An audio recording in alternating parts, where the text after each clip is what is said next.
Okay, Assalamualaikum warahmatullahi wabarakatuh. The Honorable Mr. Muhammad Rahmanan as our lecturer and my friend that I loved most. May Allah belong in our heart.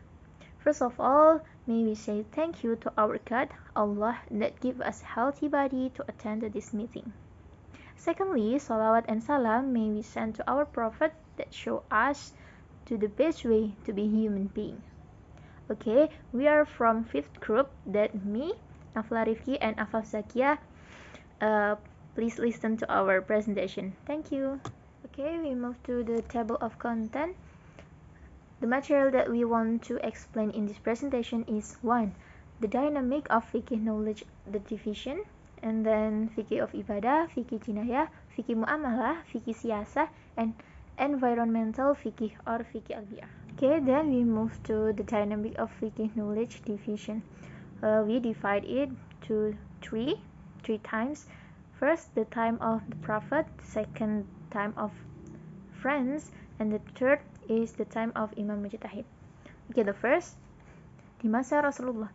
Pada sejarah singkatnya, saat di Mekah dan di Madinah, Rasulullah itu masih mendapat wahyu secara berangsur-angsur. Jadi istilahnya hukum-hukum fikih, hukum Islam yang lain itu masih dalam bentuk general dan belum diklasifikasikan lebih lanjut. Umat Islam saat itu masih bertumbuh pada Rasulullah dan membedakan ilmu-ilmu itu berdasarkan fatwa Rasulullah. Nah, tapi di sini telah terbuka sedikit pintu ijtihad, yaitu ketika Islam ini mulai berekspansi ke luar Madinah dan Mekah. Para sahabat yang ditugaskan untuk memerintah di wilayah sana mulai untuk berijtihad demi menyelesaikan permasalahan yang ada di wilayah tersebut. Nah, lalu kita beranjak pada Friends time, yaitu masa sahabat. Nah, pada masa ini pintu ijtihad semakin dibuka lebar karena sepeninggal Rasulullah, ketika Islam ini masih bersifat general hukum-hukumnya, sedangkan permasalahan di umat muslim ini semakin kompleks. Jadi pada masa Khulafaur Rasyidin ini telah banyak ijtihad yang muncul. Contohnya pada masa Abu Bakar, beliau memerintahkan untuk memerangi orang-orang yang tidak membayar zakat. Lalu yang kedua, Umar bin Khattab ini membagi harta rampasan perang Khaybar, yaitu dengan membagi rata sesuai proporsi dan perjuangannya para umat muslim. Jadi nggak ada yang timpang, mana yang kaya semakin kaya dan miskin cuma dapat sedikit, nggak gitu. Jadi Umar bin Khattab mulai berijtihad untuk membagi harta rampasan sesuai dengan jeripaya masing-masing umat muslim. Lalu yang ketiga, pada waktu pemerintahan Utsman bin Affan ada hukum yang menetapkan azan pada sholat Jumat dijadikan menjadi 2 kali. Nah, lalu pada masa Ali bin Abi Thalib ini menggunakan ijtihad berupa kias, yaitu mengkiaskan hukum-hukum khamar dan juga perjudian. Namun perlu digarisbawahi, pada masa ini muslim ini masih penuh dengan ijtihad ya. Jadi masih belum ada hukum-hukum secara runtut, secara rinci yang membahas secara komprehensif, terutama pada hukum fikih. Jadi kita masih mencari-cari hukum fikih yang relevan di setiap zaman dan setiap makan. Lalu beranjak pada masa Imam Mujtahid, yaitu time of Imam Mujtahid. Nah, di sini barulah banyak ulama-ulama usul fikih yang muncul, karena juga ekspansinya yang telah melebar, pemerintahannya melebar, dan umat muslim ini telah merambah di berbagai kalangan masyarakat gitu. Jadi banyak sekali masalah-masalah yang muncul sehingga para ulama pada masa itu berusaha untuk berijtihad dan telah menemukan hukum-hukum fikih, hukum-hukum Islam yang baru, dan mereka mengumpulkannya menjadi satu, menjadi hukum-hukum fikih, yaitu pada awalnya disebut dengan usul fikih. Nah, di sini tuh telah terbagi nih teman-teman. Karena kita pada masanya sekarang adalah pembagiannya dalam 4 mazhab. Nah, di sini terdapat pembagian ilmu fikih yang telah dibagi menurut mazhab. 4 mazhab imam besar, yaitu yang pertama, sistematika pembagian fikih dari Abu Hanafi, yaitu fuqaha, yaitu Imam Hanafi membaginya dalam 3 bagian pokok, yaitu ibadah yang terdiri dari sholat, zakat, puasa, haji, dan jihad. Lalu yang kedua, muamalah, yaitu transaksi materi berimbal, perkawinan, perselisihan, amanah, dan juga harta peninggalan. Lalu yang ketiga, ini ukubah, yaitu kisos, hukuman pencurian, hukuman zina, qazaf, dan murtad. Lalu untuk sistematika fikih mazhab Maliki. Nah, ulama mazhab Maliki ini membagi topik-topik pembahasan menjadi 4 bagian kelompok, yaitu ibadah, nikah, jual beli, dan peradilan. Lalu untuk yang ketiga, ini terdapat dari pendapat Imam Syafi'i yang membaginya pada 4, yaitu ibadah, muamalah, nikah, dan jinayat. Lalu pada sistematika Hambali menyusun topik-topik fikih ke dalam 5 bagian, yaitu ibadah, muamalah, munakahat, jinayat, serta qada dan khusumah. Okay, we move to fikih ibadah. Fikih ibadah, as we know, is a worship submission to God according to the way of glorying Him. Jadi di sini ibadah itu adalah kegiatan kita sebagai hamba untuk mengagungkan Allah Subhanahu wa taala. Ibadah ini menurut Ibnu Taimiyah terbagi atas 5 ruang lingkup. Scope of worship, first, obligations or pillars of the Syariah. Nah, jadi menurut Ibnu Taimiyah, yang ruang lingkup yang pertama itu adalah kewajiban-kewajiban sesuai syariat, yaitu seperti sholat, puasa, haji, dan juga zakat. Lalu untuk yang kedua, related to the above obligations in the form of sunnah worship. Nah, jadi yang kedua ini adalah ruang lingkup ibadah dalam kajian-kajian sunnah seperti berzikir, berdoa, lalu membaca Al-Quran, dan kegiatan-kegiatan sunnah lainnya. Lalu yang ketiga, all forms of good social relations and the fulfillment of human rights. Nah, jadi di sini tuh ibadahnya bersangkutan dengan sosial antar manusia, yaitu bagaimana cara kita menjunjung hak-hak orang lain, menghargai orang lain, juga cara kita berbuat baik pada orang lain, yaitu seperti menyantuni yatim, fakir miskin, dan juga ibnu sabil, seperti itu. Nah, lalu yang keempat adalah human morality. Jadi itu maksudnya di sini tuh ibadah kita itu juga bisa terletak pada moral, yaitu seperti amanah, kita itu bijaksana, bertanggung jawab, dan juga jujur. Itu juga termasuk ibadah menurut Ibnu Taimiyah. Lalu untuk yang kelima, yaitu divine character. Nah, maksudnya di sini adalah akhlak robaniyah. Bagaimana sih iman kita kepada Allah? Apa kita percaya adanya Allah? Apa kita takut pada Allah? Percaya Rasul, malaikat? Dan seperti yang kita ketahui ada 6 rukun iman. And then di fikih ibadah itu kita punya systematic of worship, yaitu ada 10 yang dikemukakan oleh Wahbah Zuhaili. Yang pertama yaitu toharoh. Toharoh seperti yang kita tahu adalah kegiatan bersuci untuk melaksanakan ibadah kepada Allah. Lalu yang kedua ada sholat. Sholat seperti yang kita lakukan 5 kali dalam sehari, dan juga ada sholat-sholat lainnya diawali dari takbiratul ihram hingga salam. Lalu yang ketiga ada jenazah, yaitu penyelenggaraan jenazah. Kita sebagai orang yang masih hidup nih mempunyai 4 kewajiban kepada mayit yang sudah meninggal, yaitu memandikan, mengkafani, mensolati, dan menguburkan. Itu juga diatur dalam fikih. Yang keempat ada zakat. Zakat adalah mengeluarkan sebagian harta halal kita yang telah mencapai 1 hal dan 1 nisab untuk dikeluarkan kepada yang akan diberikan kepada para mustahiknya, diatur oleh syariat. Lalu kita ada puasa, yaitu fasting, yaitu menahan diri dan mencegah diri dari hal-hal yang mubah, hal-hal yang boleh seperti makan dan minum. Kita puasa Ramadan menahan hawa nafsu, menahan hawa nafsu, yaitu makan dan minum. Lalu untuk haji dan umroh, haji dan umroh sendiri ini untuk hajinya yaitu berarti menyengaja. Nah, yang dimaksudkan di sini adalah menyengaja untuk mengunjungi Baitullah di Mekah. Lalu untuk itikaf sendiri adalah berdiam dan bertaut pada sesuatu, baik maupun buruk. Nah, jadi di sini tuh yang dimaksudkan bagaimana kita itu beribadah dengan berdiam diri, bertaut sama Allah, bagaimana kita istilahnya bisa diartikan seperti berzikir ya itikaf ini, menjauhkan diri dari duniawiyah gitu. Lalu ada sumpah dan kafarat. Nah, kafarat sendiri itu ada macamnya, ada kafarat zihar, kafarat pembunuhan yang tidak disengaja, kafarat yang berhubungan intim pada siang hari, lalu berhubungan intim pada siang hari secara sengaja pada bulan Ramadan ya. Lalu ada kafarat untuk sumpah. Lalu untuk nazar kita tahu ya, kita itu seperti membuat janji pada Allah pada hal-hal yang sebenarnya tidak wajib. Nah, karena kita bernazar, kita berjanji, akhirnya hal tersebut menjadi wajib. Lalu untuk yang ke-10, berkurban. Nah, secara bahasanya sendiri, berkurban itu adalah menyembelih hewan dengan tujuan mendekatkan diri kepada Allah. Yang berkurban ini pada hari raya haji yaitu 10, 11, 12, 13 Zulhijjah, sedangkan akikoh ini adalah sebagai rasa syukur kita atas bayi yang telah kita lahirkan. Okay, and then we move to the second, yaitu fikih jinayah. The prosecute to the body so that perpetrator must be sentenced to qisas, pediyat, or kafarat. Nah, jadi maksudnya di sini jinayah sendiri itu berarti orang yang melakukan dosa. Nah, orang yang melakukan dosa tersebut terdapat undang-undangnya, terdapat peraturannya yang mengharuskan mereka membayar qisas. Yang mengharuskan mereka untuk qisas, membayar diat atau kafarah.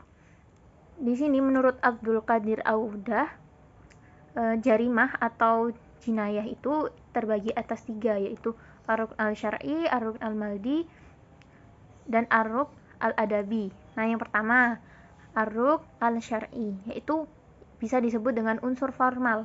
Nah, di sini tuh maksudnya adanya nas atau suatu hukum tertulis yang membuat suatu orang itu dapat berdosa jika melakukannya dan akan mendapat hukuman setelahnya, dan itu ditulis berdasarkan undang-undang secara resmi. Lalu yang kedua ada ar-rukn al-madi. Nah, ini tuh dimaksudkan ini nama lainnya adalah unsur material, yaitu tingkah laku yang membentuk jarimah, yang membentuk tindak pidana. Nah, itu bisa dalam positif dan negatif. Nah, maksudnya positif ini adalah main karakter yang merugikan orang lain, yang melakukan tindak pidana. Terus ada yang negatif. Nah, yang negatif ini sekedar hanya membantu orang yang main karakter ini untuk melakukan kejahatan. Nah, keduanya ini masih tetap dijatuhi hukuman. Nah, menurut Muhammad Abu Zahra, terdapat unsur-unsurnya nih dalam ar-rukn al-madi. Yang pertama, percobaan melakukan jarimah. Yang kedua, turut serta melakukan jarimah tuh. Jadi yang melakukan dan yang mendukung itu tetap dijatuhi jinayah, yaitu tetap dijatuhi hukuman. Lalu yang ketiga, ada unsur pertanggungjawabannya. Nah, ketika kita melakukan dosa tersebut, kita harus mempertanggungjawabkan. Nah, itu bisa dengan membayar diat, membayar kafarah, dan juga qisas. Lalu yang keempat, setelah kita melakukan pertanggungjawaban, akan ada terhapusnya pertanggungjawaban pidana, yaitu ketika kita telah melakukan sesuatu, telah menebusnya, dan kita akhirnya terbebas dari hukum pidana tersebut. Begitu ya teman-teman. Lalu untuk yang ketiga ada ar-rukn al-adabi. Nah, yang di sini yang dimaksudkan adalah unsur moral, bahwa perilaku adalah orang yang mukallaf, yakni orang yang dapat dimintai pertanggungjawaban. Jadi di sini itu yang dijatuhi hukuman adalah orang yang berakal, yang mukallaf, bukan anak kecil, bukan orang gila, ataupun orang-orang yang berkebelakangan mental. Jadi kita adil ya, yang berakal yang melakukan kejahatan akan dihukum, tapi yang mereka yang tidak memiliki akal yang cukup, maka tidak kita jatuhi hukuman. Oke, lalu ada pembagian selanjutnya, yaitu punishment of jarimah. Jadi di sini adalah mengklasifikasi jarimah tergantung berat atau tidaknya. Terdapat 3 bagian, yaitu jarimah hudud, jarimah qisas, dan jarimah ta'zir. Yang pertama, jarimah hudud. Ini yang paling berat, yaitu hukuman dari Allah langsung yang tidak ada batas minimal dan maksimalnya, yaitu seperti hukum pidana berzina, mencuri, dan juga murtad. Nah, ini telah ditentukan oleh Allah dan tidak bisa diubah-ubah oleh manusia. Lalu untuk yang qisas sendiri, itu seperti ancaman atau hukuman yang masih bisa ditolerir, yaitu masih ada batas maksimal dan minimalnya. Hukuman tersebut merupakan hak perseorangan. Misal kita membunuh seseorang, seperti yang kita tahu kalau Islam itu kalau yang dibunuh ya balasannya dengan membunuh. Tapi jika kita keluarga yang dibunuh ini memaafkan, maka hukuman untuk yang pembunuh itu adalah hilang sudah. Lalu yang ketiga ada hukum ta'zir, yaitu ini seperti halnya mendidik, seperti kita yang misal masuk kelas terlambat, tapi hukumannya adalah ayo berzikir 100 kali. Nah, semacam itu. Jadi sanksinya adalah yang berunsur mendidik. Lalu yang ketiga ada fikih muamalah. It's regulation concerning material relations or what is commonly referred to among positive legal expert by name of private law. Nah, ini itu dimaksudkan begini, sebuah peraturan seperangkat fikih yang mengatur hubungan kebendaan. Nah, jadi kita kan manusia yang berbasis sosial ya, berhubungan antara satu dengan yang lain. Nah, di antara hubungan kita itu pasti ada suatu benda atau suatu perantara dan yang lain-lain. Nah, hal ini itu dijelaskan dan diatur dalam fikih muamalah. Nah, Al-Fikri membagi fikih muamalah itu menjadi dua, yaitu al-muamalah al-madiyah, yaitu muamalah yang mengkaji dari segi objeknya, yaitu dari segi bendanya, dan muamalah al-adabiyah, yaitu cara kita memperlakukan objeknya atau bendanya. Nah, al-madiyah, muamalah al-madiyah ini mengaturnya seperti kayak benda halal haram, yang syubhat, lalu yang untuk diperjualbelikan, diusahakan, dan benda-benda yang menimbulkan kemudaratan dan mendatangkan kemaslahatan bagi manusia dan lain-lainnya. Jadi ini fokus pada objeknya yang dikaji. Lalu jika ada biahnya, yaitu bagaimana cara kita menghadapi hal-hal yang haram, yang juga halal, seperti kita melangsungkan akad, ijab kabul, dusta, dan lain sebagainya itu. Nah, itu yang dimaksudkan dari perilaku kita terhadap benda-benda tersebut.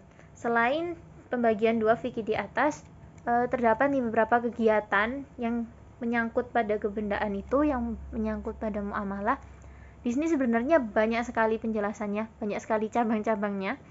Di sini kelompok kami hanya mengangkat 5 saja sebagai perwakilan, yaitu akad, buy and sell, khiyar, ijarah, dan qorot. Nah, seperti yang kita tahu, kalau akad itu seperti manusia satu dengan manusia yang lain saling berjanji untuk melangsungkan suatu hubungan, yaitu yang dinamakan akad. Lalu untuk jual beli sendiri adalah kita menukarkan barang dengan uang atau barang dengan barang sesuai dengan kesepakatan antara pembeli dan penjualnya. Nah, untuk khiyarnya sendiri adalah memilih. Dalam jual beli kita itu pasti ada conversation ya, percakapan. Ini gimana kelebihannya, kekurangannya bagaimana, ini bisa ditawar apa enggak. Nah, itu maksudnya adalah untuk mencapai kesepakatan antara pembeli dan penjual, itu yang dinamakan khiyar. Lalu untuk ijarah ini adalah makna upah. Dalam bahasa Arab itu upah, sewa atau jasa atau imbalan. Nah, yang dimaksudkan ijarah di sini adalah misal kita bekerja pada suatu perusahaan, pasti kita akan mendapat gaji. Nah, gaji tersebut disebut dengan ijarah. Nah, untuk yang terakhir, qorot. Nah, Syafi'iyah itu berpendapat bahwa qorot atau utang piutang itu adalah istilah syara yang dimaknakan dengan sesuatu yang diberikan kepada orang lain yang hakikatnya akan dikembalikan lagi kepada kita. Nah, seperti itu. Nah, untuk contoh-contoh yang lain tuh masih banyak seperti syirkah, riba, muzara'ah, musyaqah, mudharabah. Lalu ada juga tentang munakahat. Lalu ada ini, muhasanat, amanat, ariyah, dan tirkah, dan lain sebagainya, itu diatur dalam fikih muamalah. Okay, and then the list of the material, there is fikih siyasah and environmental fikih al-bi'ah, will be presented by our friend Afaf Zakia. Time is yours. Okay, now I will explain to you about the definition of fikih siyasah. Fikih siyasah is part of fiqh, and from Abdul Wahab Al-Khalaf said that fikih siyasah is the management of the general condition of Islamic government for the creation of benefits and the avoidance of damage by not contradicting the preference of Islamic Sharia and general principles of Sharia, even though it is not in line with the opinion of mujtahid scholars. And the second is sources from the fikih siyasah. Fikih siyasah has 3 sources. The first is Al-Quran and Sunnah, and the second is written sources other than the Quran and As-Sunnah. The third is relics of the previous Muslim. And here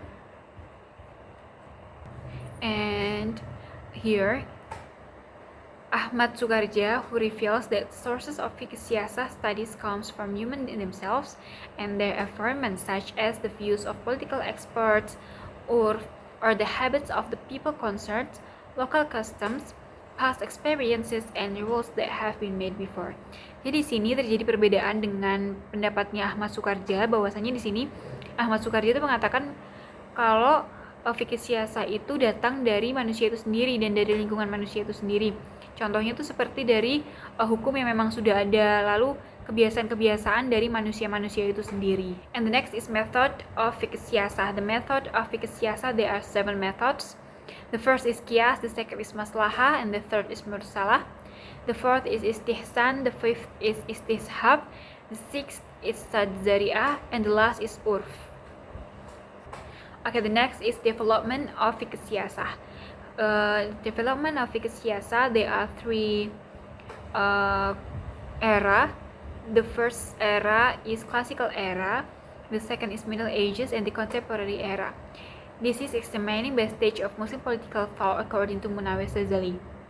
So the first is classical era. In his book, classical era is starting from the politics applied by the Prophet Muhammad SAW in Medina, and Nabi SAW carried out 2 functions at once, namely as messenger of God and the head of state of managing the interests of the people based on the revelation for 10 years of his prophethood. Jadi, di sini classical era atau era klasik atau bisa dikatakan juga periode klasik ini dimulai dari masa Daulah Bani Abbasiyah. Okay, the next is Middle Ages. This Middle Ages atau periode pertengahan ditandai dengan hancurnya dinasti Abbasiyah di tangan tentara Mongol pada tahun 1258. And the next is contemporary period. Contemporary period, it starts when the colonization of the West to Muslim and they develop their secular political and cultural influence. Nah, dari periode ini dia terjadi ada 3 sikap yang muncul dari kaum muslimin. Yang pertama yaitu sikap yang pertama yaitu muncul pemahaman Islam adalah agama komplit dalam mengatur aspek kehidupan manusia termasuk politik dan kenegaraan.